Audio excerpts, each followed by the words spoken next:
यह है कि बाबा साहब ने जो संविधान बनाया उसको छेड़छाड़ करने का कोई कर ही नहीं सकता। वैसे अफवाह लोग उड़ा करके पार्टी को बदनाम करने के लिए ऐसा काम करते हैं। नमस्कार, आप न्यूज़ 9 नेटवर्क देख रहे हैं और इस वक्त मैं मौजूद हूँ उत्तर प्रदेश के बलिया जनपद में। बाजू में जिस शख्स को आप देख रहे हैं नाम शेषनाथ आचार्य है और ये शुरू से ही भारतीय जनता पार्टी के धुरंधर सिपाही के रूप में काम करते हैं।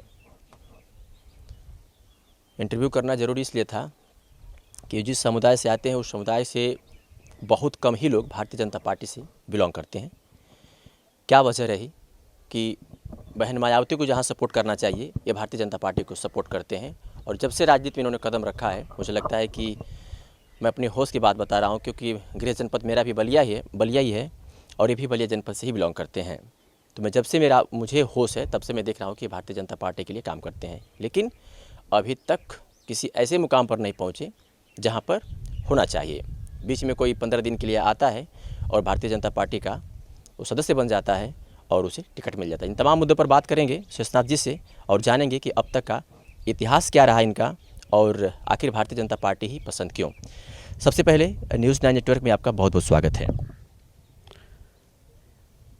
ऐसा है कि इस पार्टी में आने का कारण ये है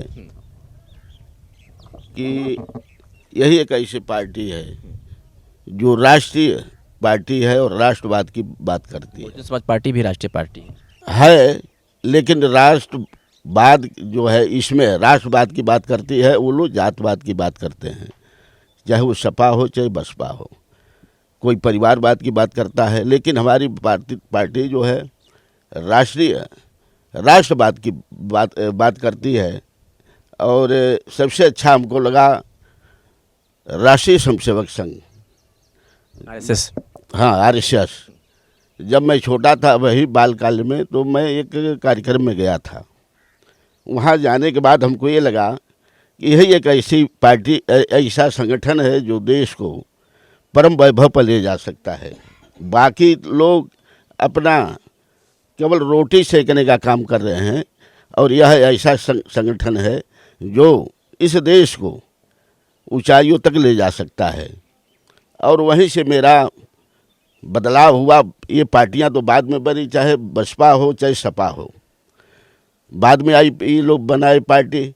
और शुरू से मैं सन 1900 सक्रिय रूप से पार्टी में काम कर रहा हूँ, सन 1978 से। 1978। हाँ, निरंतर मैं काम कर रहा हूँ। और इस पार्टी में मैं इसलिए नहीं आया कि मुझे मंत्री बनना है, विधायक बनना है, चाहे जो भी बनना है। हमको निस्वार्थ भाव से इस पार्टी में आए और निस्वार्थ भाव से आज भी मैं काम कर रहा हूँ। बाकी जो आगे चाहे पीछे ले जाने की बात, ये तो संगठन का विषय है, मेरा विषय है नहीं। मेरा काम है काम करना। मैं पार्टी का एक छोटा सिपाही हूँ, मैं पार्टी का काम करता हूँ। पक्ष और विपक्ष की बात अगर आप कर रहे हैं, RSS की बात कर रहे हैं, तो कहा यह जा रहा है विपक्ष हमेशा RSS को लेकर के सवाल उठाता है कि अगर देश में अगर शांति व्यवस्था और कानून व्यवस्था पर किसी ने सवाल उठाया है, उसको बिगाड़ने की कोशिश की है, तो RSS के एजेंडे पे काम होता है और RSS के एजेंडे पर ही भारतीय जनता पार्टी काम करती है। तो क्या भारतीय जनता पार्टी किसी संगठन के अगेंस्ट काम करेगी? नहीं, वो एक अलग वो संगठन है। भारतीय जनता पार्टी का काम अलग है, इसका काम अलग है। तो ऐसा नहीं दोनों को एक साथ जोड़ना, ये जो जोड़ते हैं वो अच्छा नहीं है। वो तो अपना अलग अलग काम करती है। भारतीय जनता पार्टी की सरकार में SC और ST जो कानून था उसमें छेड़छाड़ भी की गई थी। हालांकि SC ST समुदाय के लोगों ने इस पर आंदोलन किया और फिर पुनः उसको बहाल कर लिया। क्या कहेंगे कि जो बाबा साहब का संविधान बनाया गया नियम है उसको भारतीय जनता पार्टी बिगाड़ने काम करेगी? नहीं, ऐसा नहीं है, ये तो अफवाह है। कभी भी ऐसा नहीं है कि बाबा साहब ने जो संविधान बनाया उसको छेड़छाड़ करने का कोई कर ही नहीं सकता। वैसे अफवाह लोग उड़ा करके पार्टी को बदनाम करने के लिए ऐसा काम करते हैं। हमारे दर्शक जब हम लोग किसी नेता का इंटरव्यू करने जाते हैं तो सोशल मीडिया पे एक पोस्ट करते हैं, उसमें सवाल आते हैं कि ये सवाल उनसे ज़रूर कीजिएगा। जहाँ तो हमारे एक दर्शक का ये सवाल ये है कि जिस नेता को बहन कुमारी मायावती जी का सपोर्ट करना चाहिए वो भारतीय जनता पार्टी का सपोर्ट कर रहा है, तो कहीं ना कहीं ये सवाल ज़रूर कि आखिर ऐसा क्यों? ऐसा है कि बहन जी का जो मैंने बताया ना कि कुछ जातवादी पार्टी है। धीरे धीरे जो है अनुसूचित समाज की आँख खुल रही है कि हमारा हित कहाँ है। जैसा कि जिस काम को, जैसे बाबा साहब ने जिस काम को उन्होंने बीड़ा चबाया था कि छोटे बिरादरी का, अनुसूचित समाज को ऊपर ले जाना है, उस काम को आज हमारी भारतीय जनता पार्टी कर रही है। आज देख रहे हैं कि हर तरह से हमारे अनुसूचित समाज को लाभ देने का काम कर रही है पार्टी। छोटा सा उदाहरण ले लीजिए, कभी लोग, हमारे समाज के लोग नहीं समझ पाते थे कि हमारे घर भी चूल्हा गैस होगा, हमारे घर शौचालय बनेगा, लेकिन जो बाबा साहब का सपना था, उस सपना को आज हमारी भारतीय जनता पार्टी पूरा कर रही है। पिछड़े वर्ग के लोगों का, SC ST समुदाय के लोगों का जो बिल्कुल पिछड़े इलाके से आते हैं, क्या उनका 5 किलो राशन में उनका गुजारा हो जाएगा? नहीं नहीं, ऐसा नहीं, गुजारा नहीं। ये तो भाई हमारी पार्टी जो है उस वहाँ तक पहुँची है कि जिसके पास ज़मीन है, जिसके पास बिल्कुल मैंने खाने के लिए व्यवस्था नहीं है, लंगड़ा है, अंधा है, वह भी भूखा न सोए, इस तरह से हमारी पार्टी की सोच है। उससे गुजारा होने वाला नहीं है। लेकिन फिर भी यह काम अन्य पार्टियों ने क्यों नहीं किया, यह हमारी पार्टी जो है आज कर रही है, तो और लोगों को बुरा लग रहा है। और कई कारण हैं कि हमारे पार्टी के लोग जो है, अरे अन्य पार्टी के लोग तरह तरह के भारतीय जनता पार्टी पर ब्लेम लगाते हैं कि यह दलित विरोधी है, तो ये है वो है, लेकिन ऐसा नहीं है। हमारी पार्टी सबका साथ, सबका विकास के साथ काम कर रही है, बिना भेदभाव का। आज भी सरकारी अमले में भारतीय जनता पार्टी के बाद अगर बात की जाए SC ST समुदाय के लोग की, तो सुनवाई नहीं होती है। ये बात कहीं ना कहीं सत्य है? नहीं, देखिए ऐसा है कि जहाँ सही है, मैं अपने ही मैं कमीशन में हूँ, लेकिन जहाँ सही है वहाँ सही काम होता है। कुछ लोग ऐसे हैं जो किसी को गलत तरीके से फंसाना चाहते हैं, तो वहाँ कतई कार्रवाई नहीं होती है। वहाँ हम लोग खुद जांच करके और कार्रवाई करते हैं। ग्राउंड रिपोर्ट में एक बात सामने आई थी कि जो ग्रामीण क्षेत्र के जो लोग हैं, वो ये कहते हैं कि भारतीय जनता पार्टी यानी मोदी सरकार अगर हम लोग को राशन दे रही है तो हम वोट उन्हीं को करेंगे, उन्हीं को देंगे।